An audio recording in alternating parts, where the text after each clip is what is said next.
अस्सलाम वालेकुम, good morning everybody, हम जितने खुश थे ना कि फाइनली कुछ पीस डील की बात हो रही है, आपने हॉर्मुज़ पर इत्तेफाक राय पैदा होने की बात हो रही है, दोनों तरफ से पॉजिटिव इशारे मिल रहे हैं और उसका असर नेचुरली ऑयल प्राइसेस पर, ग्लोबल ऑयल प्राइसेस पे नज़र आ रहा है। और हम भी देख रहे थे कि हमारे यहाँ 2-3 रोज से पेट्रोल की कीमतों में फी लीटर कमी आ रही है, लेकिन जब ग्लोबल ऑयल प्राइसेस $80 फी बैरल की सतह से नीचे गई हैं तो हमारे यहाँ क्या हुआ है? हमारे यहाँ आज पेट्रोल की कीमत में 4 रुपए और 45 पैसे फी लीटर इजाफा कर दिया गया, इजाफा going up.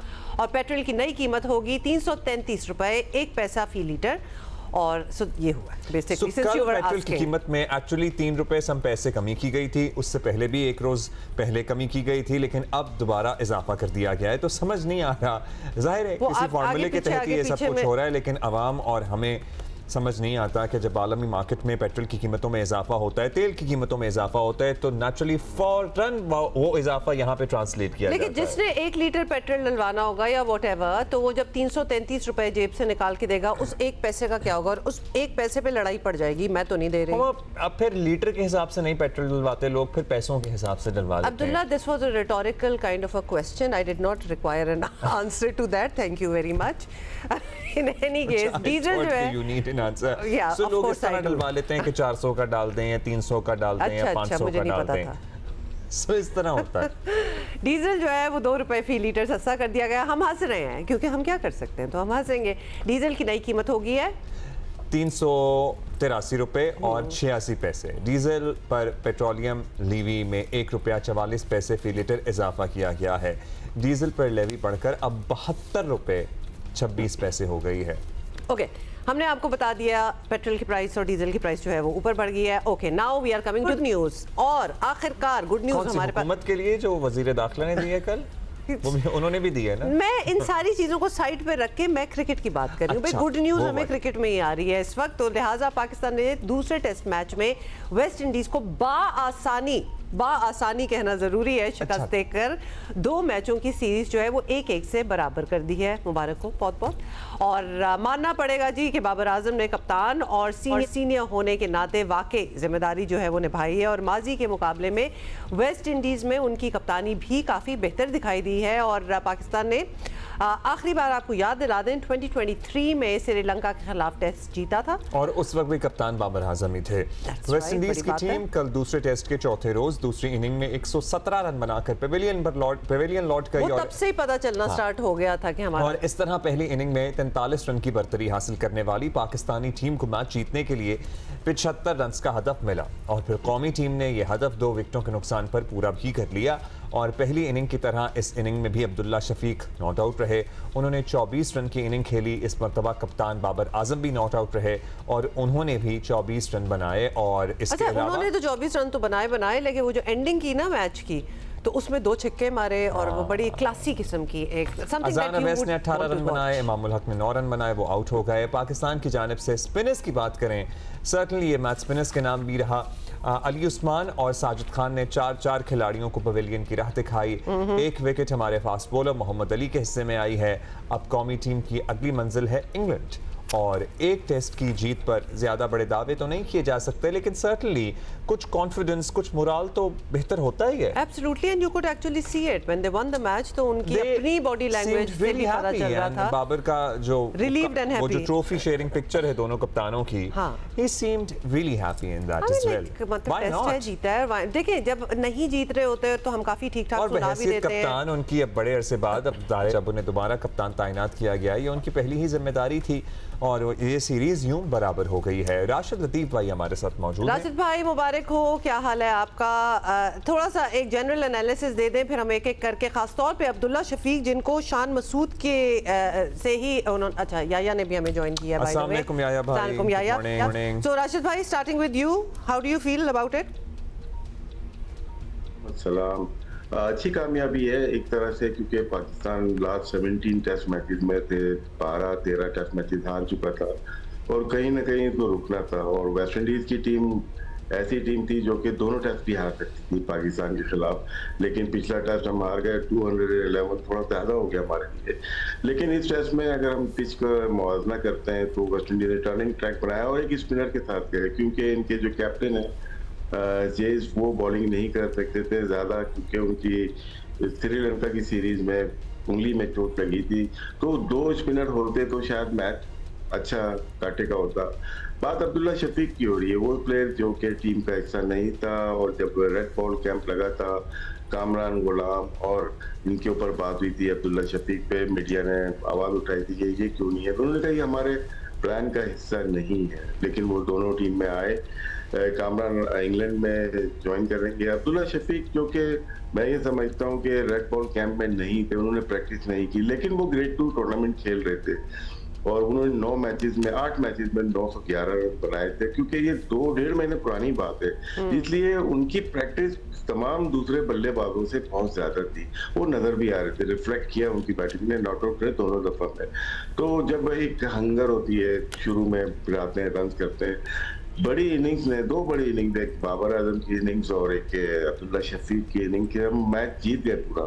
No doubt spinners का अपना एक किरदार रहा है, यही चीज लैक करती थी हमारे प्रीवियस टेस्ट मैचेस में, छोटे रन होते थे 100, हमने 17 टेस्ट में तकरीबन 10, ये 11वां 100 है, सेंचुरी है, उसके अलावा इतने ज्यादा रन बने नहीं है।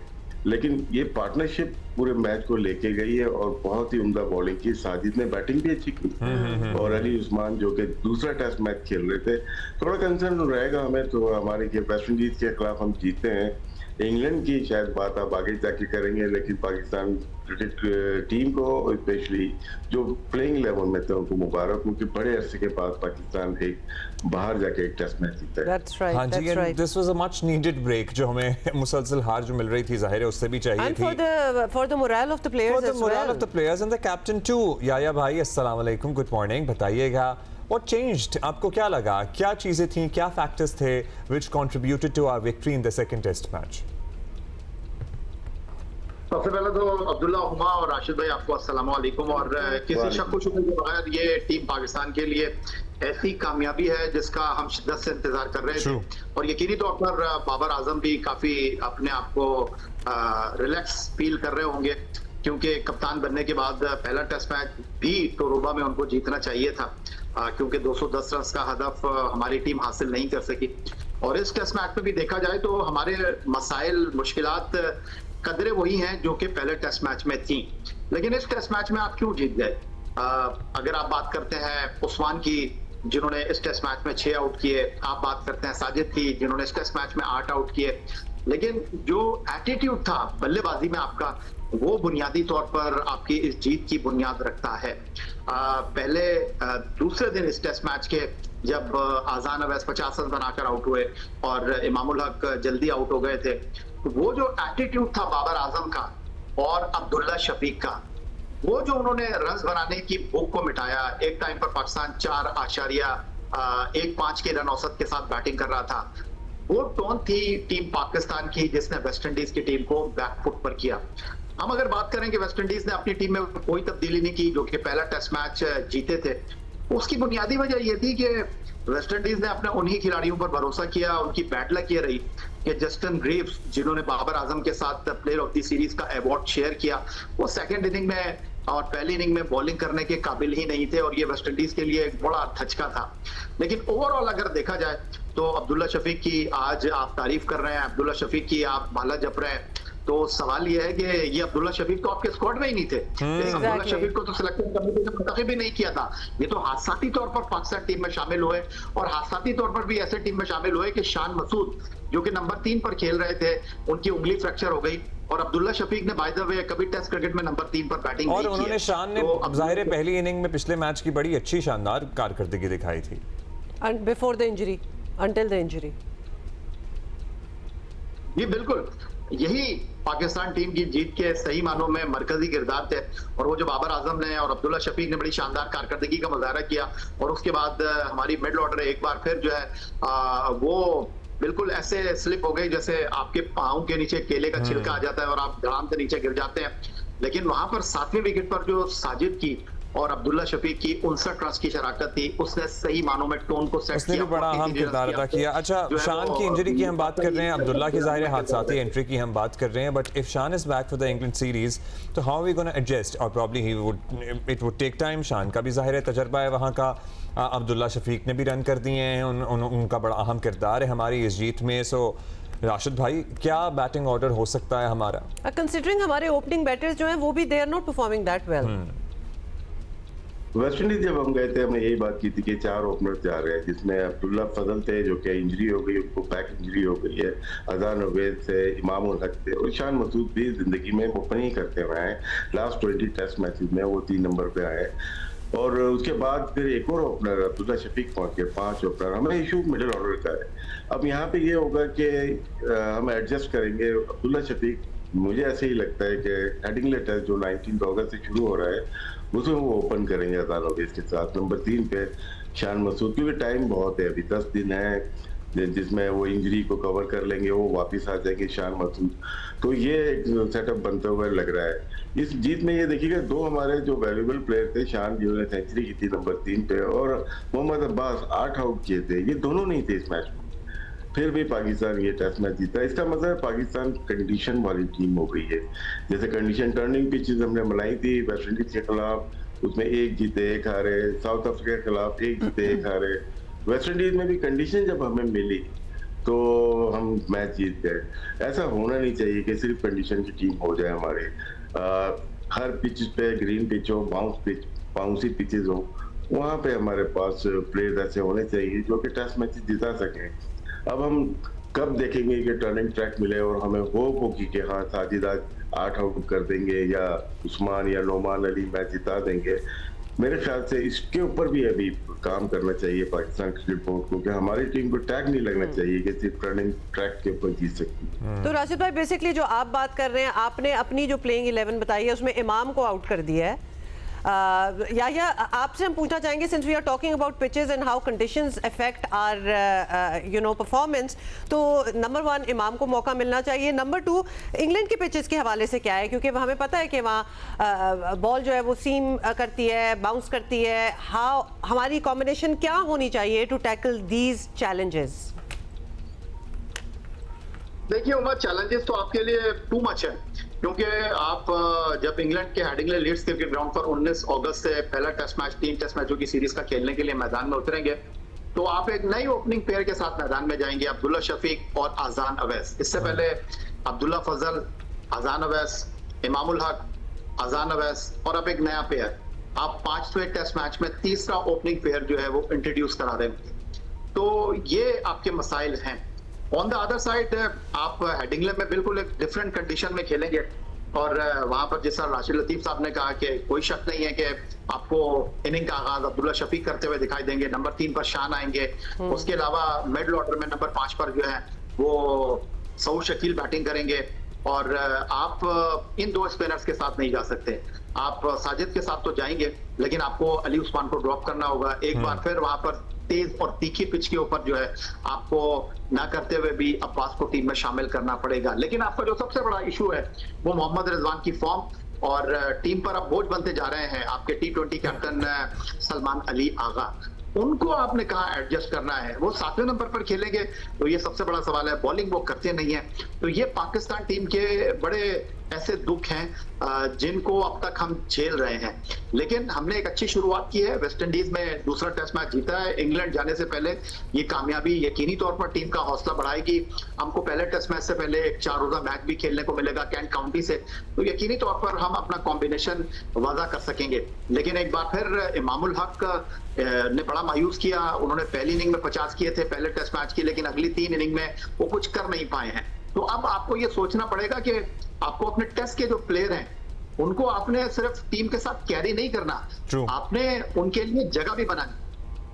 अच्छा, याया आपने कुछ अहम नुक्ते भी उठाए हैं। राशिद भाई आपसे भी पूछेंगे, हम सलमान अली आगा की बात कर रहे थे। याया, इससे पहले हमने देखा टेस्ट मैचेस हों, वनडे मैचेस हों, उन्होंने बड़ी अच्छी परफॉर्मेंसेस दी हैं, लेकिन जब से उनका फॉर्मेट तब्दील हुआ और प्रॉब्ली कहीं ना कहीं क्रिकेट बोर्ड में भी एहसास था, T20 के जब कैप्टन बने हाँ, उसके बाद की बात है। क्रिकेट बोर्ड को भी एहसास था कि उन्हें वनडे में होना चाहिए था और शाहीन को T20 में, और जब इनकी तैनाती हुई थी T20, लेकिन बहरहाल उन्हें T20 कैप्टन बना दिया गया और वो हैं अब T20 कैप्टन बनने के बाद आपको क्या लगता है ये उन्हीं के साथ कहीं ज्यादती तो नहीं हो गई, क्योंकि उनकी अपनी फॉर्म भी जिस फॉर्मेट में बहुत अच्छे थे वो ज़रा नहीं लग पा रही?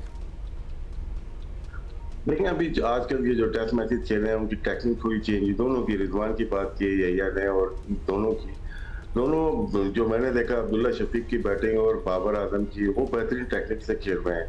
जब ball with in the stumps आती है ये दोनों आप देखिएगा फ्रंट फुट पे पहले ही आ जाते हैं और वहां पे बॉल नीचे रहती है तो पैड्स पे रखने के चांसेस बहुत ज्यादा होते हैं और एग्जैक्टली यही हो रहा है इनके साथ। इनकी थोड़ी सी अपनी टेक्निक को बेहतर करना है और क्योंकि खेलना ही इनको है, क्योंकि ये मुझे ऐसा लगता है कि नेक्स्ट जो 3 टेस्ट मैच में 2 तो उनको खिलाए जाएंगे और उसके बाद डिसाइड करेंगे क्रिकेट बोर्ड वाले और सिलेक्शन कमेटी और कप्तान क्या इनकी परफॉर्मेंस कैसी है, क्योंकि नए जो बैट्समैन आने वाले हैं जो कि इंजरी के बाद सऊद शकील वो भी बहुत अच्छी फॉर्म में नहीं थे जब वो निकले थे टीम के साथ। उन्होंने लास्ट 16 टेस्ट मैचेस में 23-24 की उनकी एवरेज थी।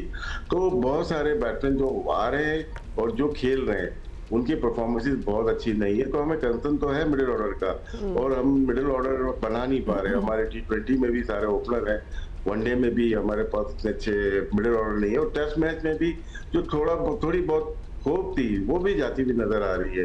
तो बात सही है यह कि रिजवान और सलमान अली आगा कंसर्न है, वो अपनी आप को बेहतर कर सकते हैं। इंग्लैंड की जो पिचेस होती हैं कभी कभार ट्रू बैटिंग पिचेस होती हैं जो कि अच्छे स्ट्रोक्स लगते हैं, तो वहां पे इनको थोड़ा सा शायद चांस मिले कि अच्छे रन कर सकते हैं।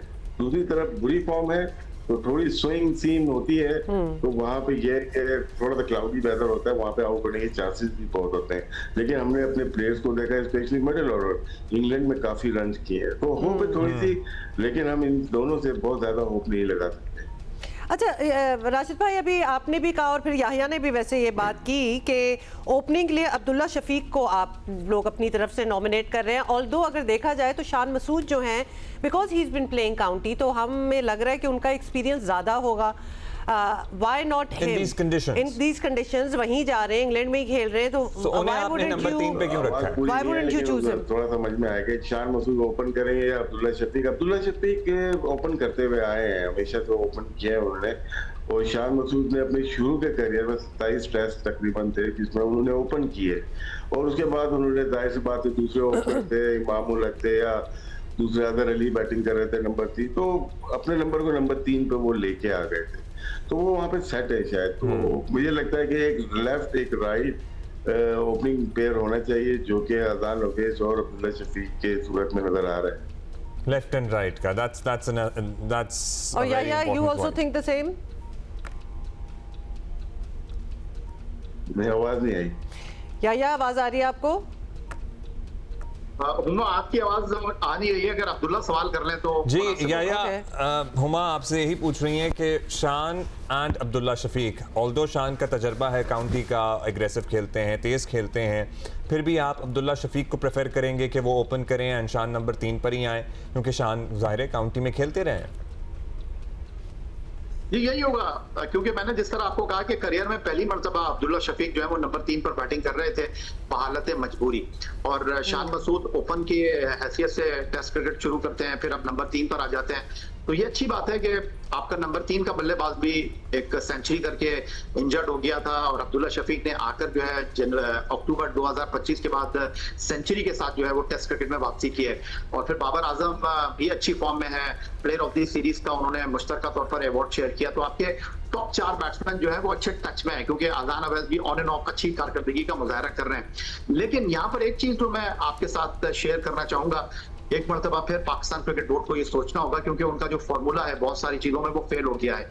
वो जो कह रहे हैं कि जी 85% डेटा पे लेकर आएंगे, 85% डेटा पे जो आपने टीम बनाई है वो फॉर्मूला तो आपका फेल हो गया, क्योंकि अब्दुल्ला शफीक तो आपकी प्लानिंग में ही नहीं थे और अब्दुल्ला शफीक ने आके यहाँ पर परफॉर्म कर दिया है। दूसरी जो सबसे इंपॉर्टेंट चीज है कि आपके खिलाड़ियों को फर्स्ट क्लास क्रिकेट में जाना होगा, आपके खिलाड़ियों को फर्स्ट क्लास क्रिकेट में परफॉर्म करना होगा। अब्दुल्ला शफीक की मिसाल आपके सामने, मोहम्मद अब्बास की मिसाल आपके सामने, साजिद खान की मिसाल आपके सामने।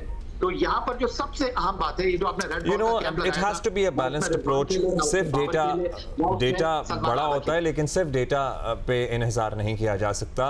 There are multiple other factors which need to be considered, जो कि करने चाहिए जब इस तरह के डिसीजन किए जा रहे हो, डिसीजन मेकिंग की जा रही हो. बहुत शुक्रिया आपका याह्या. और राशिद भाई अभी कह भी रहे थे Abdullah Shafique, obviously since he was already, वो कैंप तो एक कैंप ही होता है ना, ये तो डोमेस्टिक खेलते हुए आ रहे थे, and he was so well oiled that he was performing right, you know, off the bat, even though he was not part of the team. एक सवालिया निशान बनी हुई है. It is a cause of concern for Pakistan. दिन सलमान की भी.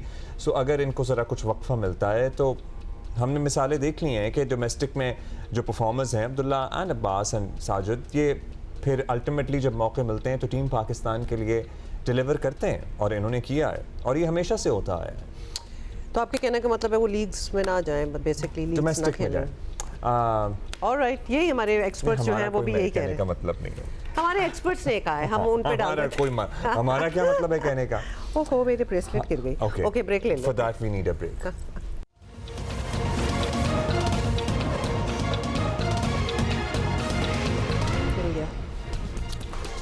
Welcome back ji. We are all very invested in this case. और जाहिर है कराची के ताजिर मीर रज़ा की जवान बच्चा था, इसकी मौत को एक हफ्ते से ज़ायद गुजर गया है, मगर पुरअसरार मौत की गुत्थी सुलझ कर नहीं दे रही है.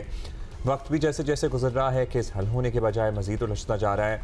अब पुलिस फाइनली उस कचरा चुनने वाले शख्स की तलाश में है जो मुबैना तौर पर प्रॉबेबली वहाँ से वो असलहा ले जा सकता था, जो गन वहाँ पर नहीं, लेकिन अगर आप ये कह रहे हैं कि असलहा ले जा सकता था, तो उसमें तो आप कॉनोटेशन ये दे रहे हैं कि ये इन्होंने खुद कुछ किया होगा, तो असलहा वहीं पड़ा होगा. पुलिस इन दोनों एंगल्स पे, रज़ा के वालिदैन इस बात की सख्ती से तरदीद कर रहे हैं, और उसकी बात में वजन है कि अगर उसने अपने आप को नुकसान ही पहुंचाना था, तो वो अपनी दुकान में पहुंचा सकता था, वो अपने घर में पहुंचा सकता था. इतनी दूर दराज जाके 50 किलोमीटर दूर घर से झाड़ियों में ये सारा कुछ करने की क्या जरूरत थी? अच्छा, let's talk to our correspondent Kashif Mushtaq हमारे साथ है, नुमाइंदा जियो न्यूज़.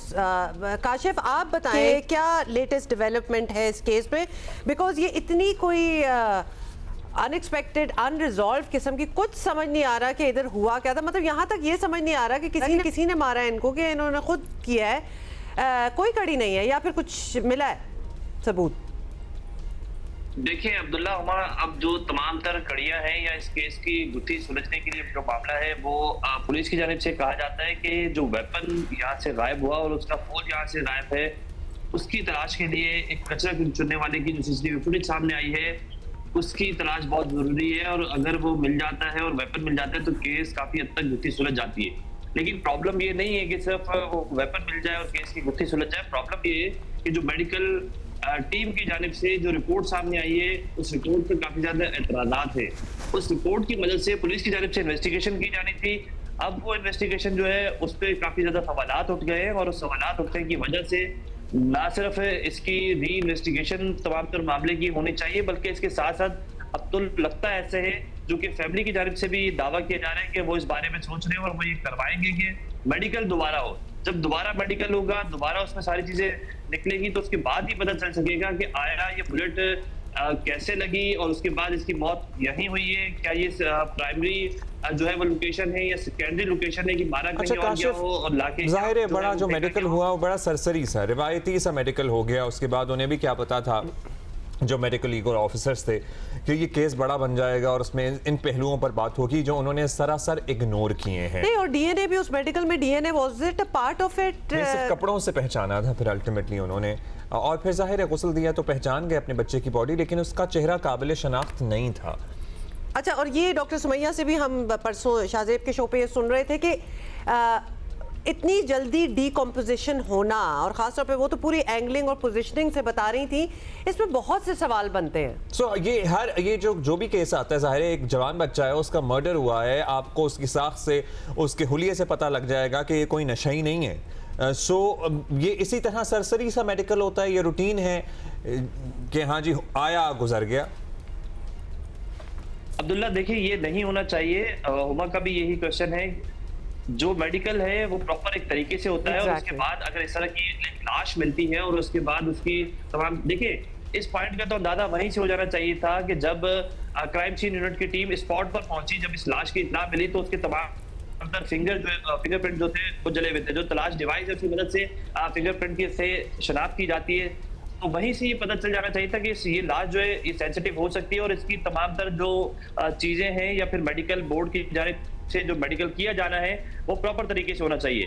लेकिन अलमिया ये है कि वो प्रॉपर तरीके से नहीं किया जाता और ये पहला ऐसा वाकया नहीं है। इससे पहले भी जो है वो मेडिकल टीम पर सवालात उठते रहे हैं। कभी एमएलओ की जो कमी है, कोताहियां हैं, वो सामने आ जाती है कि उनकी तादाद में कमी, जिसकी वजह से मेडिकल जो टीम है वो जल्दी से मेडिकल को जो है वो निपटा देती है, जिसकी वजह से करके इस तरह की प्रॉब्लम सामने आती हैं। जिस रोज अली रजा की तमाम तरह चीजें सामने आई या फिर इसकी पोस्टमार्टम होना था, उस रोज 6 पोस्टमार्टम और भी हुए, तो ऐसा लगता है कि जैसे इस पोस्टमार्टम को इतना ज्यादा जरूरी नहीं समझा गया, जिसकी वजह से बहुत ज्यादा सवालात उठ रहे हैं। अब जो डॉक्टर सुमैया की जानिब से अपने ही मातहत अफसर जो डॉक्टर उसामा है, जिनकी जानिब से ये मेडिकल किया गया है, उसी पर सवालात उठा दिए गए और उसी की जानिब से ये कहा गया है कि ये तमाम तर जो 14 पॉइंट्स हैं जिसमें बहुत सारी चीजों का जिक्र किया गया है कि जिसको नेग्लेक्ट किया गया है। और साथ साथ ये जरूरी नहीं है, ये भी जरूरी है कि जो क्राइम सीन का जो पूरा सीन है उसे जो है वो पुलिस की जानिब से भी प्रॉपर जो है वो विजिट किया जाना था और वहां से एक एक चीज को बारीक बिनी से देखा जाना चाहिए था कि आया अगर इसको बुलेट लगी है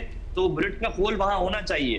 पुलिस के साथ साथ फिर मेडिकल टीम को भी वो स्पॉट देखना चाहिए था ताकि उस स्पॉट से ये भी पता चलता कि अगर ये प्राइमरी लोकेशन है तो इस पे ब्लड ज्यादा होना चाहिए, क्योंकि जो हसा अली है उसकी जो सीने में गोली लगी तो सीने में गोली लगने की वजह से उसका हार्ट ब्रेक हुआ और खून का जो फ्लो है वो वहां ज्यादा होना चाहिए था। तो ये वो शवाहिद हैं जहां से तमाम तर चीजों को सामने आना था, जिसको नेग्लेक्ट किया गया और अब टाइम काफी ज्यादा हो गया है। अब अगर फैमिली जो है पुलिस चीफ से हमारी बात हुई, उनकी जानिब से भी कहा जा रहा है, मेडिकल टीम से हमारी बात हुई, उनकी जानिब से भी ये कहा जा रहा है कि अगर फैमिली दोबारा इसकी रिक्वेस्ट करेगी तो दोबारा से एक प्रोसेस है बहुत लंबा जिसमें मजिस्ट्रेट की पावर चाहिए होगी। Kashif, thank you for the update. And while आप बात कर रहे थे तो एक और ये भी ख्याल आया, जब आप कह रहे हैं ना कि गन किसी ने कच्चे वाले उठा लिया, गन तो उठा ली, तो वो हॉल जो था उसका बुलेट का वो क्यों उठाया, वो किधर गया, वो भी उठाया, वो भी उठाया, मतलब वो कहाँ गायब हो गया, किसका इंटरेस्ट हो सकता है। चलो गन में तो हो गया। So there are lots of questions over there. अभी एक ब्रेक लेते हैं, ब्रेक के बाद हाजिर होते हैं।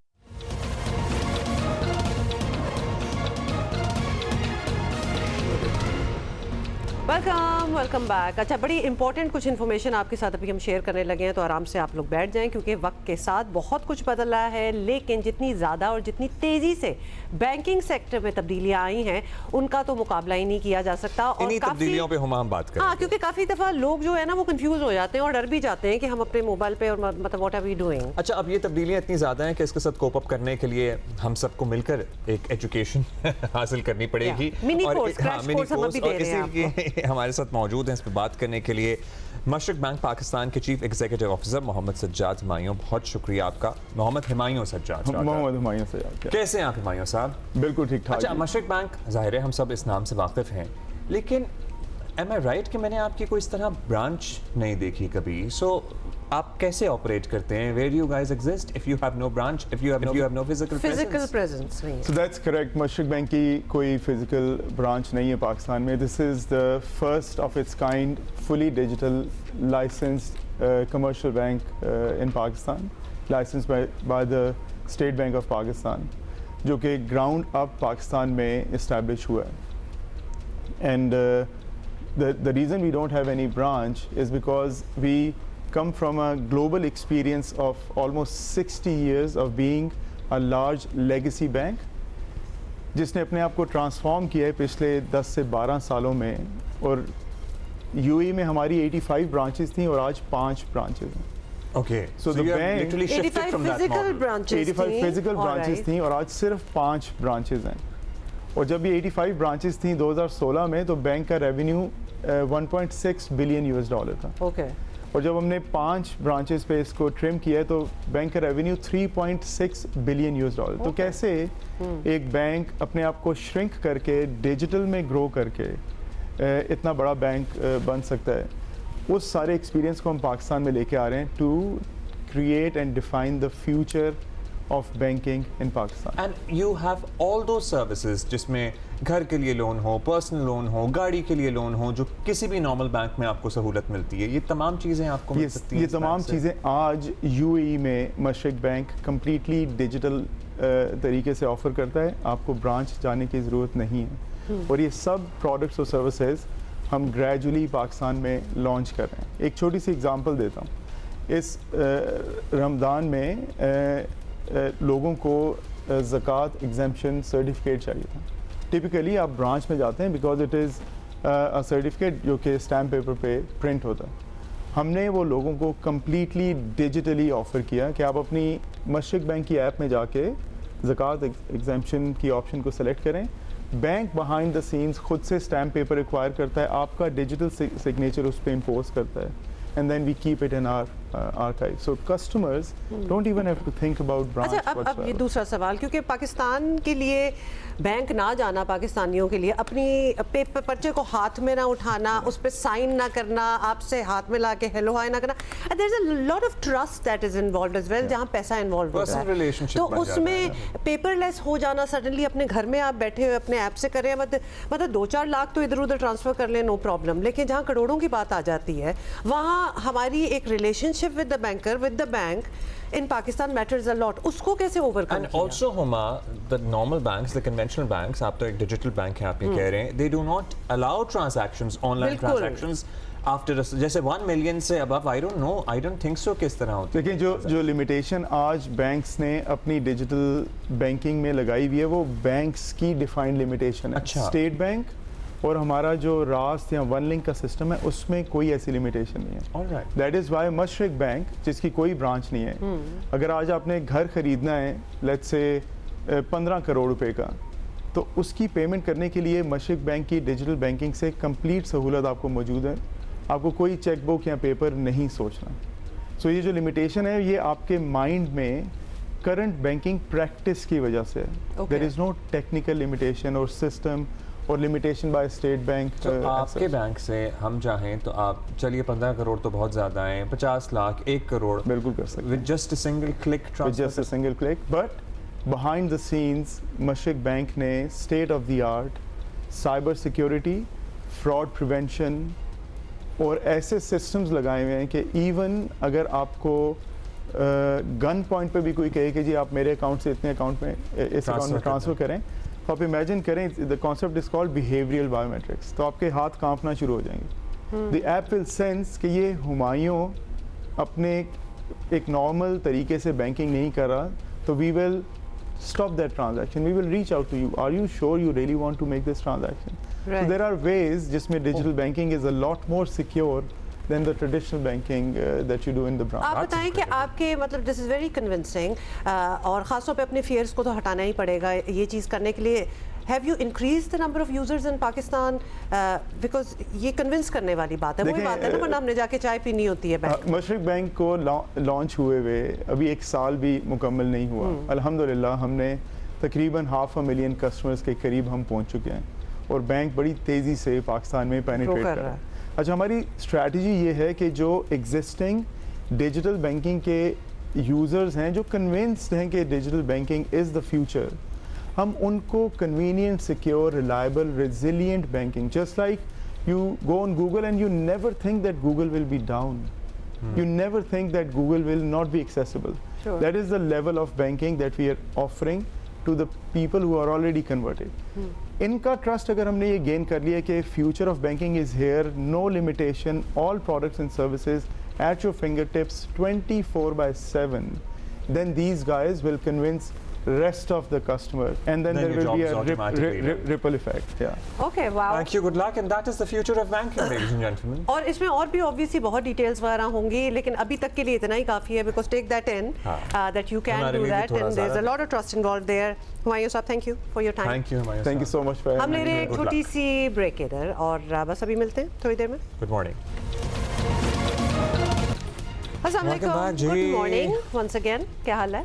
How's और it going? आई होप कि अब जब वीकेंड की तरफ हम बढ़ रहे हैं तो कुछ मुस्बत खबरें आने का सिलसिला तो 2 दिन से ऑलमोस्ट दोबारा शुरू हुआ What are है। you looking forward to? I am looking forward कि स्ट्रेट ऑफ फॉरमोस्ट खुले, ज़िंदगी ज़रा मामूल पर आए, तेल की कीमतें कम हो, तेल की कीमतें कम हो तो इकोनॉमिक प्रेशर कम हो, इकोनॉमिक प्रेशर कम हो तो हमारे यहाँ जो पेट्रोल की कीमतों में इतना बेतहाशा इजाफा हुआ है उसमें कुछ कमी आए, आम आदमी को रिलीफ मिले। चले फिर लेट्स फाइंड आउट कि हुरमुज पे क्या चल रहा है। तवील अमेरिका- फहरिस्त मैंने आपको दे दी, बहुत ज़्यादा ख्वाहिशात की। आदि तो मैं I lost track after half of that. America और ईरान के दरमियान जी मामला जो हैं उनका क्या रुख इख्तियार करते हैं ये तो अभी क्लियर नहीं है, sorry if you are waiting for that. लेकिन दुनिया को आबनाए हुर्मुज़ खुलने की उम्मीद जो है वो ज़रूर पैदा हुई है और ईरान और ओमान आबनाए हुर्मुज़ में जहाज़ रानी के एक रास्ते की जियोग्राफिकल हदूद जो है वो तय करने पर मुत्तफ़िक हो गए हैं, which is a very big deal. आपको पता है 1-2 दिनों से जो थी वो मुज़ाकरात मुलाकातें टॉक्स चल रही थी, तो उस बारे में ज़्यादा बात हो रही है, तो 2 महीने से ऑलमोस्ट चल रहे थे मुज़ाकरात ओमान के। आपको पता है इससे पहले एक प्रपोजल था ओमान का जो ईरान ने आउटराइटली रिजेक्ट भी कर दिया था। तो अब जो प्रपोजल था उस पर एग्रीमेंट हो गई है। वज़ारत ख़ारजा के तर्जुमान इस्माइल बकाई ने तस्दीक की है कि ईरान और ओमान के ने आबनाए हुर्मुज़ में जहाज़रानी के एक रास्ते की जियोग्राफिकल हदूद तय करने पर इत्तफाक कर लिया है। मुश्तरका एलामिये की तैयारियां जो हैं वो जारी हैं। अमेरिका के सदर डोनाल्ड ट्रंप ने कहा है कि वो ईरान से डील करना चाहते हैं क्योंकि वो लोगों को मारना नहीं चाहते, बिल्कुल उनकी ये इंटेंशन नहीं है, उन्हें अच्छा नहीं लगता। और तकरीब से खिताब में सदर ट्रंप ने कहा कि ईरान से बातचीत जारी है और देखें क्या होता है। बेसिकली ईरान के नायब वज़ीर ख़ारिजा कासिम गरीब आबादी ने कहा कि आबनाए हुर्मुज़ से तिजारती जहाज़ों की नक़्ल हमल पर ईरान और ओमान के दरमियान नए निज़ाम की मुफ़ाहमत आखिरी मरहले के करीब है। ये रास्ता 2 से 4 माह के लिए खुलेगा और जहाज़ों से ट्रांजिट फ़ीस लेने का मामला ईरान की आला क़यादत के फ़ैसलों और अमरीकी रवैये पर मुनहसर होगा। इससे पहले अमरीकी मीडिया ने दावा किया है कि आबनाए हुर्मुज़ में ओमान और ईरान के दरमियान 60 रोज़ के आरज़ी इंतज़ाम पर इत्तफाक हुआ है। 60 डे पीरियड अगेन बात हो रही है। क्या मुआहदे के तहत खलीजी मुल्कों की जानिब से आने वाले बहरी जहाज़ आबनाए हुर्मुज़ से गुजरने के लिए ईरानी पानियों का रास्ता इख्तियार करेंगे? हुर्मुज़ से बहिरा अरब जाने वाले बहरी जहाज़ ओमानी पानियों से सफ़र करेंगे? ये कुछ अहम सवालात हैं जिसके बारे में तफसील इस मुआहदे में दर्ज होगी। 60 दिन के तयशुदा जो दौरानिया या उस मुद्दत के दौरान कोई फ़ीस नहीं ली जाएगी। फ़रीक़ैन 30 दिन के अंदर आबनाए हुर्मुज़ में बारूदी सुरंगें हटाने पर काम करेंगे। कल एक और पेशरफ्त हुई है कि अमरीका ने पासदाराने इनकलाब से वाबस्ता 3 इदारों से पाबंदी उठा ली है। सो सैंक्शंस लिफ्ट की गई हैं। This is very very important. इसे अमेरिका की तरफ से कदर नरमी का इशारा आप अगर समझना चाहें तो समझ लें, और इसका मतलब कि सफारतकारी ही के ज़रिए तनाज़े का हल जो है वो तलाश करना हो सकता है। और वज़ीर आज़म शहबाज शरीफ 2 रोज़ा दौरे पर आज सऊदी अरब रवाना हो रहे हैं और ज़राए का कहना है कि वज़ीर आज़म सऊदी वली अहद शहज़ादा मोहम्मद बिन सलमान से मुलाकात करेंगे और मशरक़ वस्ता में जारी पाकिस्तान की सफारती कोशिशों के लिहाज से वज़ीर आज़म का दौरा सऊदी अरब का काफ़ी अहमियत का हामिल समझा जा रहा है। और आबनाए हुर्मुज़ पे भी बात हो रही है, उसके वज़ीर आज़म भी वहाँ जा रहे हैं। ट्रंप की साइड से स्टेटमेंट्स में भी नरमी नज़र आ रही है। आज के दिन में हमें लग रहा है कि things are moving in a better direction, in a positive direction. लेकिन आपको पता है कि जहां ईरान यूएस की जब हम बात करते हैं, every day is a new day, तो पता नहीं होता कि कल को क्या होना है। Let's talk about it. Bab el Mandeb वाला मामला भी जो है कुछ देखते हैं उस पर क्या पेशरफ्त होती है। प्रोफेसर जमील अहमद खान हमारे साथ मौजूद हैं, साबिक सफ़ीर हैं। बहुत शुक्रिया डॉक्टर साहब, आपने वक्त दिया। आप बताइएगा, दोबारा से एक उम्मीद की किरण रोशन हुई है, लेकिन एट द सेम टाइम अगर हम फोर्सेस की डिप्लॉयमेंट की बात करें तो अमरीकी अफवाज उसी तरह से इस खत्ते में मौजूद हैं।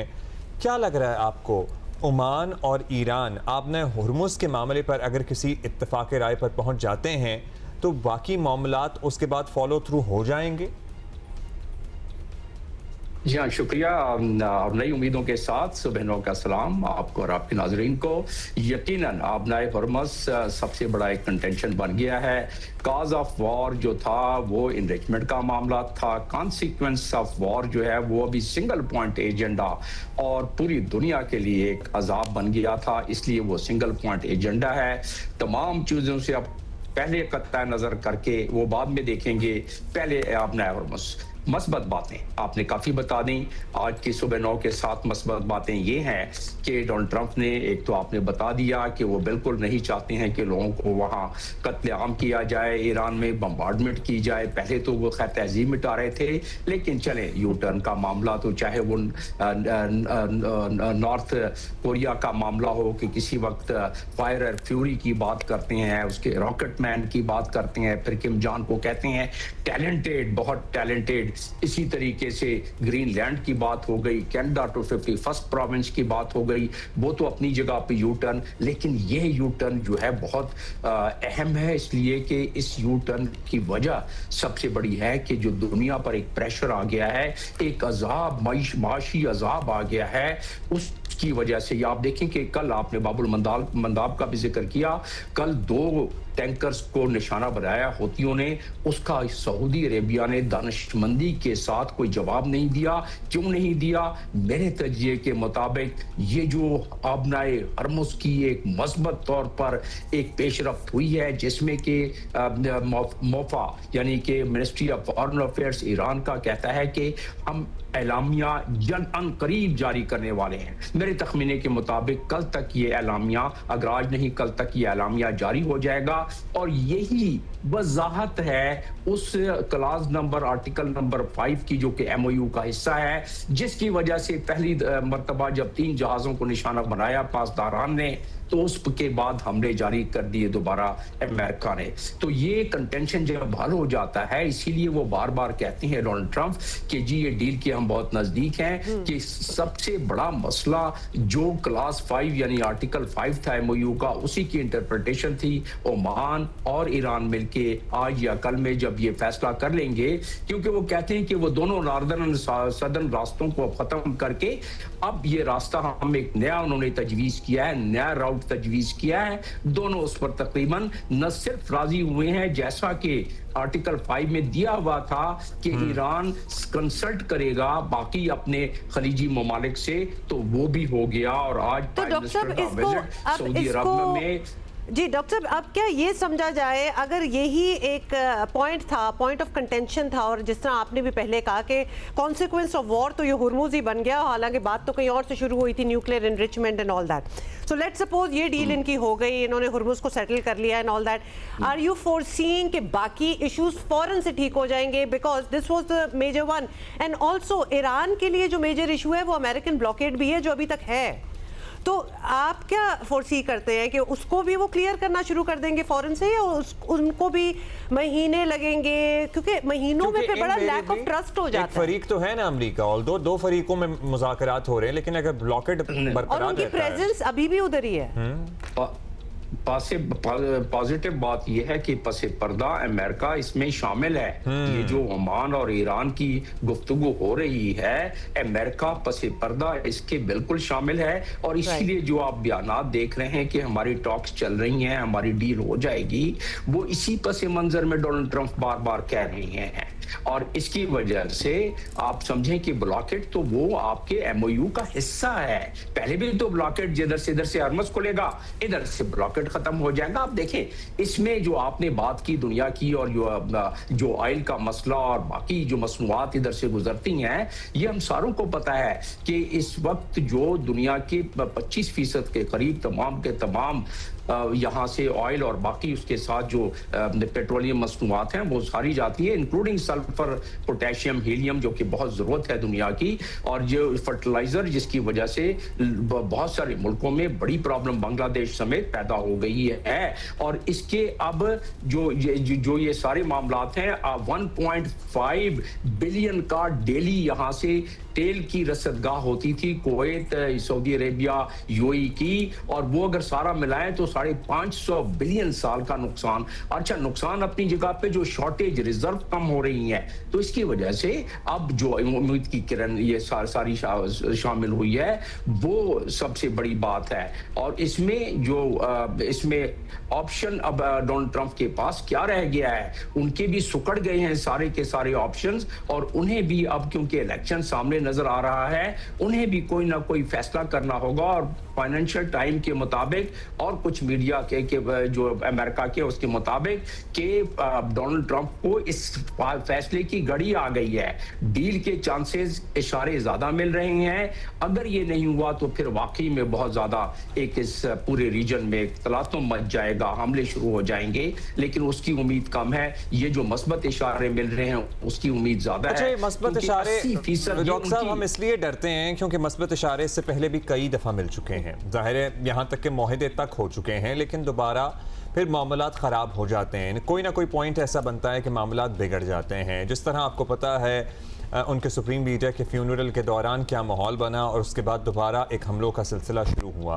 आपको लगता है कि अब फ्यूनरल हो गया, जज्बात भी ज़रा ठंडे हुए होंगे, एक और round of exchange of fires भी हो गया, ईरान ने भी अपनी जो स्ट्रेंथ है वो साबित की है। अमेरिका तो चलिए यहाँ है ही ताकतवर फरीक, लेकिन ईरान ने भी बड़ा डटकर मुकाबला किया है। अब चीज़ें सेटल डाउन होने के चांसेस पहले की निस्बत ज़्यादा हैं क्या? In fact, there is a compulsion on America now. Basically, 80% of their air defense system exhausted, Patriot and Thord, 80% खत्म हो गए। ये उनके अपने कमांडर कह रहे हैं, ये उनकी तरफ से खबर आ रही है जो लीक हो रही है। इंटरसेप्टर्स की कमी की खबरें आ रही थी, लॉन्ग रेंज मिसाइल्स की कमी की खबरें आ रही थी, ये सब खबरें तो आ रही हैं जी।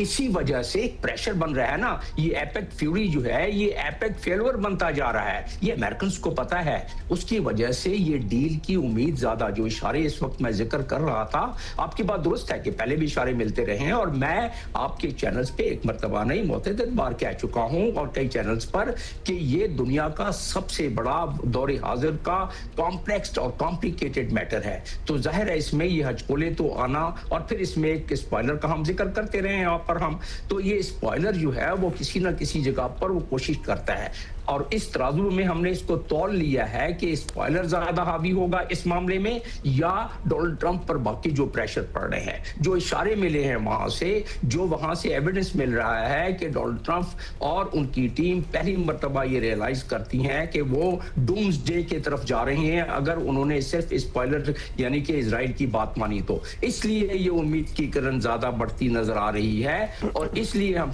समझते हैं कि इसमें जो आज और कल और परसों में और सऊदी अरब में जो भी जा रहे हैं प्राइम मिनिस्टर, उसमें लिखा भी हुआ है हमारे मिनिस्ट्री की तरफ से कि वो रीजनल मामलात पे भी डिस्कस करेंगे, और जो हमारे डिप्टी प्राइम मिनिस्टर वहां on the side line Jordan में मीटिंग करके आए हैं, आर फोर्स से वहां बड़ी इस मामले में गुफ्तगू हुई होगी, ये कुदरती सी बात है। तो लिहाजा इसकी वजह से हम कहते हैं कि एक उम्मीद की किरण बड़ी ज्यादा बढ़ रही है। ये भी बताइएगा कि ये अब ये मामला अगर हुर्मुज वाला सेटल हो जाता है, एंड वेरी नाइस, ऑब्वियसली एक दुनिया जो है सुख का सांस लेगी, आगे बढ़ेगी और एक होप होगी, उम्मीद होगी कि ये वॉर वाला मामला जो है, जंग वाला, अब ये सेटल हो। वहाँ हुतीज जो हैं, जो कि सऊदी ऑयल टैंकर्स को टारगेट जिन्होंने किया हुआ है, वो मामला इस मामले से जुड़ा हुआ है, क्या वो ऑटोमेटिकली सेटल हो जाएगा या उसके लिए अलग बातचीत होगी?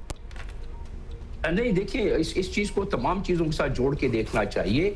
होतीज अपने तौर पर इंडिपेंडेंट, क्योंकि मैं उधर में हूँ, होतियों को बड़ी अच्छी तरह जानता हूँ, मैंने बड़ी तैनाती रही है वहाँ, वो अपने तौर पर इस मामले में बिल्कुल 100% फैसला नहीं, बल्कि वो इन कंसल्टेशन ईरान से, ईरान ने इस डील से पहले, इस मामला से पहले एक प्रेशर बढ़ाने के लिए होतियों को एक गो हेड दिया होगा, जिसकी वजह से उन्होंने कल भी 2 टैंकर को निशाना बनाया और वो 2 टैंकर सऊदी अरब के हैं, लेकिन सऊदी अरब ने पहले तो होतियों पर हमला किया था, बर्दाश्त कर गए, दानिशमंदी का मामला किया, इसलिए कि ये डील जो ओमान और ईरान के हवाले से हो रही है, जिसमें कंसल्टेशन इन तमाम मुल्क की है, वो चाहते हैं ये हो जाए ताकि आगे बढ़े हम MOU के तरफ। MOU में सबसे बड़ी रुकावट तो यही थी ना अपनाए हरमुस और इसकी इंटरप्रिटेशन, ये सबसे बड़ी रुकावट जब दूर होती है तो आगे जाके देखिए दुनिया इसकी मुतहम्मिल नहीं हो सकती, अमेरिका इसका मुतहम्मिल अब नहीं हो सकता, लिहाजा चॉइस एक ही है,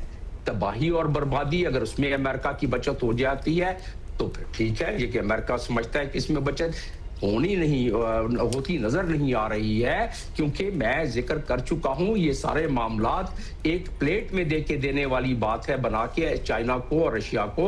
जो काम चाइना रशिया करना चाहता था ग्लोबल नॉर्थ से ग्लोबल साउथ का, वो काम इस मामले को उलझा के अमेरिका प्लेट में रख के आसान करके दे रहा है। That is true. That's great analysis. Dr. Saab, thank you so much as always for your time. Dr. Jamil Ahmad Khan, साबिक सफीर हमसे बात कर रहे थे। Okay, So there you go. हम चाहते हैं कि हम थोड़े से होपफुल हो जाएं, बिकॉज हम इतने महीनों से ऊपर नीचे देख रहे हैं और अब हम होपफुल हैं कि थिंग्स आर। देखिए, अगर इन्होंने अपने रूट्स का तयन कर लिया है, वहाँ सेटलमेंट हो गई है, एक जॉइंट स्टेटमेंट भी इंशाल्लाह आ जाएगी, that is exactly what everybody had been waiting for. So वो हो जाए तो बाकी things will fall into place. अच्छा, भूले तो नहीं है हम कि ये आज़ादी का महीना है और 14 अगस्त भी आपको पता है कि जस्ट राउंड द कॉर्नर ही, आप समझे। आपने झंडा लगाया? आपने लगाया? जी बिल्कुल लगाया। कहाँ? गाड़ी पे? घर की छत पे। नहीं तो घर पे तो मैंने भी लगाया। I thought you were asking कि अभी हमने अप्रोच पहना है कि नहीं। मैंने अभी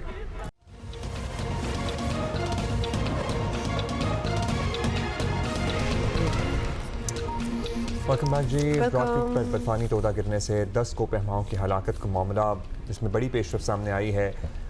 निम्सलाई समेत 4 कोह पैमाओं की लाशें निकाल कर बेस कैंप पहुंचा दी गई हैं। कोह पैमाओं में 3 नेपाली, 1 चीनी शामिल हैं। निर्मल प्रजा की आखिरी रसूमात बरतानिया में अदा की जाएंगी। कोह पैमाओं की लाशें 5000 मीटर पर इंतहाई दुश्वार मकाम पर थीं। पाकिस्तानी कोह पैमा सुहेल सखी और अम्बी की खातून कोह पैमा की अभी तक तलाश जारी है, जबकि एक और नेपाली शेरपा हैं, इनकी लाश ऊंचाई पर मौजूद होने की वजह से इसे अभी तक रेस्क्यू नहीं किया जा सका। और आपको पता है ना कि जब इनको स्पॉटर आइडेंटिफाई कर भी लिया था तो उसके बाद चूंकि वो एवलांच सिचुएशन एक बनी हुई थी, तो they were once again not being able to be spotted. मतलब एक दफ़ा स्पॉट करके उसके बाद दोबारा से ना स्पॉट कर पाना, it has been a very difficult recovery. Rescue तो खैर क्या करना था, बट रिकवरी काफ़ी मुश्किल थी। अच्छा, अब एक और खबर, आपको पता है भारत में कितना ये इशू बना था? वी आर होपिंग कि यहाँ ऐसी चीज़ कोई होनी नहीं चाहिए और इंशाल्लाह नहीं होगी। Medical and dental colleges admission test चंद दिन की दूरी पर हैं और सिंध समेत मुल्क भर में MD कैट जिसको कहा जाता है उसका इनेकाद 16 अगस्त से इतवार यानी 16 अगस्त को होगा, exactly 16th of August, which is a Sunday. या सिंध में MD CAT Sukkur IBA testing services के ज़ेर इंतज़ाम होगा और उम्मीदवारों के लिए सिंध समेत मुख्तलिफ मकामात पर 8 शहरों में इम्तहानी मराकज़ जो हैं वो कायम किए गए हैं, जिनमें कराची, हैदराबाद, जामशोरो, लाड़काना, सखर, मीरपुर ख़ास, नवाबशाह और इस्लामाबाद शामिल हैं। इस्लामाबाद मुंतकिल होने वाले सिंध के रिहायशी उम्मीदवारों के लिए इम्तिहानी मरकज़ Pakistan national council of arts में कायम किया गया है। माजी में MD कैट शदीद तनाज़ात का शिकार रहे हैं और तलबा और इनके वालिदैन एहतजाज भी करते रहे हैं। इस बार मुंतज़मीन को यकीनी बनाना होगा कि MD कैट का पूरा अमल पूरी तरह शफाफ हो, मुनसिफाना हो। हमारे ही हमसाए में ये मेडिकल एंट्री टेस्ट पेपर्स का मामला इतना बड़ा हो गया कि वो एहतजाज पूरी दुनिया में हेडलाइंस की जीनत बना और फिर उनके एजुकेशन मिनिस्टर को रिजाइन करना पड़ा, बहुत कुछ हुआ। उम्मीदवारों को कोई शिकायत नहीं होनी चाहिए। सर्टनली खित्ते का माहौल बता रहा है कि मेहनत और काबिलियत से हासिल किए गए हक पर तलबा किसी सूरत कॉम्प्रोमाइज़ करने के लिए तैयार नहीं हैं। इसी पे ज़रा बात करते हैं। हमारे साथ मौजूद हैं Sukkur IBA vice chancellor doctor Sheikh ने हमें ज्वाइन किया है। डॉक्टर आसिफ शेख जी। डॉक्टर आसिफ, शुक्रिया, thank you for your time. Doctor साहब बताइएगा, हम खित्ते के माहौल की बात कर रहे थे, ये बड़े सेंसिटिव होते जा रहे हैं अब नौजवानों से जुड़े मामलात। How are you and your team making sure कि जो भी हो इंतहाई एमिकेबल तरीके से हो, कोई ग्लिच ना हो, कोई पेपर लीक का इशू ना आए, कोई प्रॉब्लम ना हो और बहुत ही ट्रांसपेरेंट तरीके से भी हो? जी बिस्मिल्लाहिर्रहमानिर्रहीम, थैंक यू वेरी मच जी। अल्हम्दुलिल्लाह पिछले 2 सालों से सखर IBA यूनिवर्सिटी और शीबा टेस्टिंग सर्विस ये MD कैट के एग्ज़ाम्स करा रही है और पिछले 2 सालों में ना सिर्फ सूबाई सतह पे बल्कि फेडरल गवर्नमेंट लेवल पे भी सिंध की इस एफर्ट को अप्रिशिएट किया गया और इस मरतबा भी हम पूरा अपनी तैयारियों के साथ आ रहे हैं। इंशाअल्लाह ताला हमारा बहुत ही स्मूथली MD कैट का ये एग्ज़ाम 16 अगस्त को हो जाएगा और बिल्कुल मुझे अंदाज़ा है कि हमारे पड़ोसी मुल्क जो है वहाँ पर भी अभी ये इशू हुआ था, मगर क्योंकि एक काबिल और लायक टीम के साथ फोकस्ड वे और डेडिकेशन के साथ हमने एफर्ट्स की हुई हैं, तो हमारे लिए इतना कोई बड़ा मसला नहीं होगा। अच्छा डॉक्टर साहब, ये बताइएगा कि कितने स्टूडेंट्स रजिस्टर्ड हैं टू टेक दिस टेस्ट? देखें, इस वक्त सिंध में जो MD कैट के इस साल के रजिस्टर्ड तुलबा हैं वो 33,683 ये हैं, जिसमें कराची शहर में सबसे ज़्यादा रजिस्टर्ड स्टूडेंट्स हैं जो कैंडिडेट बैठेंगे। उनकी तादाद 10,732, जिसमें से तकरीबन 8,232 फीमेल कैंडिडेट्स हैं और 2,500 मेल कैंडिडेट्स हैं, और जो बच्चियां हैं उनका तनासुब जो है वो 76.71% है और लड़कों का तनासुब जो है 23.29%। अच्छा, इसका तरीकाकार के लिए भी हमें ज़रा समझाइए, कितने मार्क्स पर मुश्तमिल कौन कौन सा सेक्शन होता है, क्या डूज एंड डोंट्स हैं, अपना शनाख्ती कार्ड साथ रखना है, स्लिप जो आप लोगों की तरफ से जारी हुई है वो साथ रखनी है, मोबाइल फ़ोन ला सकते हैं, क्या आपके प्रिकॉशनरी मेजर्स हैं या क्या आपके डूज एंड डोंट्स हैं? मैं आपके तवज्जुह से ये तमाम उन एस्पायरेंट्स को बताना चाहूँगा कि ये जो एमडीकेट का सिलेबस है वो पीएमडीसी ने मुतय्यन किया होता है पूरे पाकिस्तान के लिए, और हमने उन्हीं के पीएमडीसी के डेटा बैंक से एमसीक्यूज, जिनकी total number of MCQs are 180 MCQs and the duration of the examination जो है वो 3 आवर्स का है। 3 घंटे में 180 सवालात बच्चों ने हल करने हैं और नेगेटिव मार्किंग इसमें नहीं है। अब दूसरी जानिब आते हैं कि पेपर जो है सीक्वेंस वाइज नकल की रोकथाम के लिए हमने 4 मुख्तलिफ तर्ज पे पेपर के बनाए formats A, B, C, D, तो जैसे हम कॉपी कल्चर को नेगेट कर सकें। दूसरा ये है कि हमने क्योंकि 11,000 कैंडिडेट्स को प्रॉपर वे में चेक करके, और ये तमाम 8 सेंटर पे सुबह 10 बजे पेपर हमारा स्टार्ट हो जाएगा, मगर क्योंकि ये 11,500 कैंडिडेट्स को हमें प्रॉपर वे में मेटल डिटेक्टर्स के साथ और सिग्नल डिटेक्टर्स के साथ ना सिर्फ चेक करना है बल्कि उसके साथ साथ उनकी बायोमेट्रिक भी करनी है, तो उन बच्चों को हमने एंट्री जो अलाउ की है, रिपोर्टिंग टाइम जिसको हम कहते हैं, वो सुबह 6:30 बजे का किया है। और आपको पता है कि कराची में NED university of engineering and technology में ये सेंटर है, और उस सेंटर में यूनिवर्सिटी रोड के खुदा होने की वजह से ट्रैफिक के इश्यूज आ सकते थे। बहुत लंबा टाइम है डॉक्टर आसिफ, सुबह 6:30 और अगर 10 बजे पेपर शुरू होना है तो वो तो एग्जॉस्ट बच्चा पहले ही नहीं हो जाएगा। एंड वी वर थिंकिंग कि अगर सेंटर ज़्यादा कर दिए जाते तो ज़रा स्मूदर प्रोसेस हो जाता। मैं आपको गुजारिश रखता चलूं कि NED यूनिवर्सिटी का जो मस्कन का गेट है, हमने वो गेट जो है जो मेल पार्टिसिपेंट्स हैं उनके लिए मुख्तस किया है, और जो फीमेल पार्टिसिपेंट्स हैं वो मेन यूनिवर्सिटी के जो दोनों गेट्स हैं वहां पर आएंगी 6:30 बजे। जब मैं कह रहा हूं इसका मतलब है कि संडे इतवार का दिन होगा, और बच्चे उनके पेरेंट्स जो कि फीमेल पार्टिसिपेंट्स होंगी वो मेन यूनिवर्सिटी रोड से आएंगे। मैंने पेरेंट्स के सिटिंग का इंतजाम भी करवाया है। मेन VIP गेट जो है NED यूनिवर्सिटी का, उसके बिल्कुल मुल्हक एक एयर कंडीशन शादी हाल है, उसमें अपर लोअर दोनों पोर्शंस, उसके साथ अबुल हसन इस्वानी रोड पे मस्कन के नाम से एक बैंक्वेट है, वहां पर जो मेल कैंडिडेट्स आएंगे उनके पेरेंट्स का वहां पर इंतजाम होगा। ना सिर्फ पेरेंट्स को पानी, चाय, बिस्किट उनको भी ये फराहम किए जाएंगे। ठीक है, आपने अच्छा है कि आपने शादी हॉल्स वगैरह बुक किए हैं फॉर पेरेंट्स टू सिट। अच्छा, अब ये बताइएगा कि पर्चा आउट ना हो, एग्जैक्टली उसी टाइम पे तमाम जगह पर्चा शुरू हो, कोई तस्वीर लेकर बाहर ना भेज सके, सर्कुलेट ना हो। How are you making sure all of this? Thank you ji. इसमें 2 जरूरी बातें हैं। नंबर 1 के मोबाइल फोन हम बिल्कुल भी अलाउ नहीं करते। मैं बच्चों को ये कहना चाहूंगा कि अपने साथ मोबाइल फोन नहीं लेकर आइए। हम किसी भी सूरत में मोबाइल फोन कैनोपी के अंदर अलाउ नहीं करेंगे। नंबर 2, अपने साथ शनाख्ती कार्ड या पासपोर्ट या जुवेनाइल कार्ड, इन 3 चीजों में से ओरिजिनल एक चीज हमें लाजमी चाहिए होगी।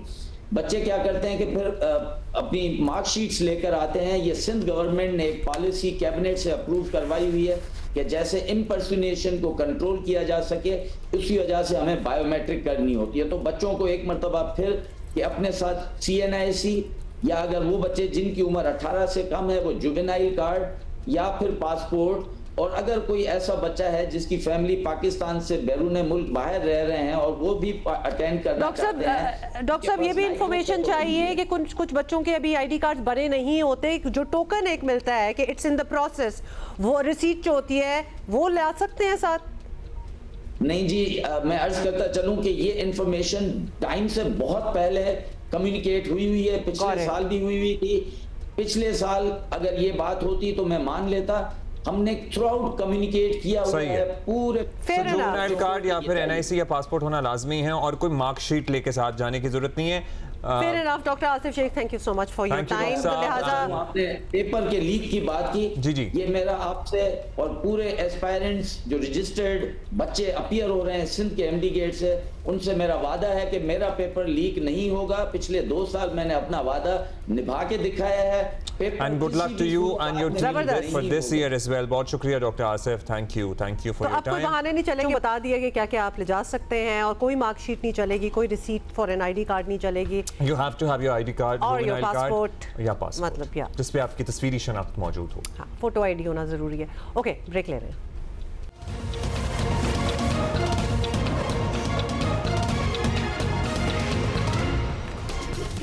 वेलकम, back, दिस इज जी। Going to be interesting. आपको पता है हम हमेशा आपको आइडियाज देते हैं कि what you can do on the weekend if you are in Karachi and we have a couple of ideas for you. Arts council of Pakistan के तहत एक सिलसिला अलमनाई सीरीज के नाम से जारी है, जिसमें इस इदारे और प्लेटफॉर्म से वाबस्ता लोगों का काम शायकीन के सामने रखा जाएगा। और क्या काम है भाई? इस वीकेंड पर यानी 7, 8 और 9 अगस्त को यहाँ 3 Starting खेल tomorrow. पेश किए जा रहे हैं। We are really honoured to have Khalid Ahmed साहब हमारे साथ मौजूद हैं, किसी तारुफ के मोहताज नहीं हैं। इन तीनों प्लेस को ये डायरेक्ट कर रहे हैं और 2 में अदाकारी अपने फ़न का जौहर भी दिखा रहे हैं जो शायकीन के सामने आएगा। एंड हमारे साथ बड़ी ज़बरदस्त परफॉर्मर हैं, आर्टिस्ट हैं कैफ गज़नवी, बहुत अरसे से इसी काम से वाबस्ता हैं और अपना लोहा मनवा चुकी हैं। बहुत शुक्रिया आप दोनों का, thank you for being with us. Khalid साहब, आज तो मैं कहता हूँ हमारे भाग जाग गए, आज तो आपसे मुलाकात हो गई हमारे सेट पे। सो नहीं सर, आपकी मेहरबानी है। Sir let's start with the place. तो 3 प्लेस हैं and they are connected to one another. हर दिन तीनों प्लेस होंगे। तो ये have they been performed before? Yes, 2 years ago we performed them here at the Arts Council, and they were supposed to be performed for 3 days, but then it started raining very hard, and we could only perform it for 2 days.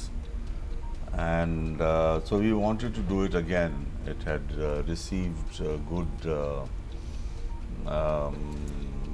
reviews and feedback. Lovely. So we wanted to do it again. तो Kaif was a part of that time Yes. as well? 2 साल पहले भी हम एक अटूट टंग हैं। साथ साथ ही काम चल रहा हम लोग होता है। बहुत थिएटर में ख़ास तौर पे हम लोग साथ काम करते हैं। टेलीविजन में भी किया है, लेकिन जी, थिएटर जी, में भी। जबरदस्त जबरदस्त। एक खेल का नाम है बदल गए हो, जी। एक है प्रोलॉग और एक है 15 मिनट और। सो आप हमें इन तीनों के बारे में मुख्तसरन कुछ बता सकेंगी ताकि वो लोग जो देखना जो intrigue हो, वो जरूर आए। वो जरा मेरे ख्याल हम दोनों मिलके बताएं। Please, आप दोनों। पहले बदल गए हो। हाँ. you can talk So about- first of all 3 plays have been written by Beagle. Okay. And this time all 3 जबरदस्त। plays are being directed by Khalid Ahmed. जी सर। एक तसलसल है कॉन्वर्सेशन का इन तीनों द ट्रिनिटी ऑफ प्लेस में, जिसमें बात हो रही है रिलेशनशिप्स की, लॉसेस की, कनेक्शंस की। जैसे आपकी एक दूसरे से जैसे भी हम मुखातिब होते हैं कभी कभी एक दूसरे से, उसमें मिसअंडरस्टैंडिंग्स हो जाती हैं, उसके अंदर बहुत सारी चीज़ें मिस आउट हो जाती हैं। और फिर चेंजेस की कि ज़िंदगी में जब आपने बदलाव लाना होता है तो कहीं ना कहीं अब आईने के सामने खड़ा होकर अपने आप को देखना पड़ेगा। बड़े हार्ड ट्रूथ्स देखने पड़ते हैं। And yes, and so it's very beautifully been shown, and the revelations that happen throughout these 3 subject matters. Okay. हैं तीनों अलग-अलग subject matters, but they connect through these conversations. theme. Khalid साहब, अगर basically. एक कोई देखना चाहे तो वो उसके लिए काफ़ी होगा, और अगर तीनों देखना चाहे तो एक दफ़ा दरवाजे बंद हो गए फिर तीनों देख के उठिएगा। अच्छा, फिर ऐसा है। हाँ जी, तसलसल तो से इसका चलते दौरानिया जा रहे क्या है फिर एक खेल का? कोई 1 घंटे 30 मिनट। एक खेल नहीं, तीनों मिला तीनों? के अच्छा, फिर तो तीनों। जाहिर है फिर Okay. तीनों ही देखे तीनों जाएंगे। देखे। पहला जी, प्ले जी, जी। 20 मिनट का है, फिर बीच में वक्फा जिसे प्रोलॉग आप कह रहे हैं, उसको हमने बड़ा आर्टिस्टिकली खालिद साहब ने उसको ट्रीट किया है। और बिगुल ने जो लिखा है उस तरीके से ऐसा लग रहा है वक्फे के बारे में बात हो रही है। तो वक्फा होता क्या है? कितनी कोई खूबसूरत बात है। दिस इज डिफरेंट बिकॉज हम भी इस प्लेटफॉर्म पे बैठ के काफी प्लेस की बात करते रहते हैं, but this is definitely there is an edge over there. और वाकई जब कोई एक देख लेगा तो उसका दिल तो चाहेगा ना कि हम सारा देखें। तो दिस इज ऑल कनेक्टेड। हाँ, पूरा ही ये और ये तीनों एक ही आप समझे। So these are three parts of one one evening interconnected. Okay, now makes जिस तरह सीरीज होती है ना नेटफ्लिक्स पे या डिजिटल प्लेटफॉर्म पे सीरीज देख रहे हैं। अच्छा, हमें ये जरूर बता दें बिकॉज ऑब्वियसली लोग बहुत इंटरेस्टेड होते हैं। सो कितने बजे शुरू होगा and is it ticketed? Is it by invite? How is it is ticketed और ये 8 बजे शुरू होगा and will continue till about 9:30 or so. हमें इसका सुन के आप लोगों से और the names behind it, it has been written by, हमें लग रहा है कि adult theme है. So are we inviting you know mature audience के लिए है ये? Yes. No children. I think no children. लग रहा था ऐसा. वैसे भी थिएटर में I would suggest अगर बच्चों का थिएटर नहीं है, कोई puppet नहीं है, बच्चों को ना ही लाया करें. ठीक है. क्योंकि बच्चों के पास वो पेशेंस ही नहीं होता बैठ के देखने का. और वैसे भी अगर थीम ही कुछ और हो, थिएटर की भी बहुत सारी ऑप्शंस होती हैं, बहुत होती हैं, अगर आप करें तो ठीक है. हाँ, जबरदस्त. So you know what you are doing. If you are in Karachi, so it is tomorrow. कल से ही शुरू हो रहा है ना. So Friday, Saturday, Sunday, और you can definitely go and watch this. अच्छा, कैफ आप तो नहीं, आप बिल्कुल आप हैं और भी कोई नाम, मतलब is it a big cast? No, so the cast is very compact. That's the beauty of the play. कि कभी वही लोग जो हैं वो आपके कास्ट के लोग भी बन जाते हैं और वही लोग आपके प्रोडक्शन के भी लोग बन जाते हैं. तो मिलजुल के it's a cast of 4 people. खाली 4 people. और हर उसमें ट्रांजिशन आपको दिखेगी. जो देख रहा होगा ऑडियंस में उसको नज़र आएगा कि अच्छा कभी ये कैरेक्टर बन गए हैं, ओ अच्छा अब ये पीछे सेट करने लगे हैं तो सेट के लोग बन गए हैं. And it's a very live experience of how we do theatre. Okay. हम ही जिस तरह अक्सर फिल्म पे सेट पे हर एक का डेजिग्नेटेड रोल होता है, लेकिन थिएटर में एक्टर कभी सफाई भी कर रहा होता है, फिर कभी अपना सेटिंग भी सेट कर रहा होता है. बड़ा इंक्लूसिव है. Yes, it's very inclusive and there's a lot of camaraderie there. You will see that. Sir, if you would like to add something, वक्त हमारे पास कम है, सवालात तो आपके लिए बहुत सारे हैं, लेकिन प्लीज कुछ. तो बस ये तीनों प्लेज लोग देखें. बदल गए हो है इस चीज़ के बारे में कि जब एक रिलेशनशिप में, एक शादी में लोग एक्सप्रेस करना छोड़ दें एक दूसरे से अपने आप को. तो ये जुमला तो बहुत रिपीट होता है. तो हाँ, जब एक्सप्रेस करना छोड़ दें तो वो डिस्टेंसेस कैसे आते हैं. हम इधर ही आपको इसलिए रोक देंगे क्योंकि एक तो आई थिंक ये सेल्फ एक्सप्लेनेटरी है, सारे ही बदल जाते हैं. तो ज़रूर जाके आप ये प्ले देखें. और दूसरा हमारे पास टाइम कम है. Thank you so much. बहुत शुक्रिया. All right, we'll see you tomorrow. Have a great day. Have a good day.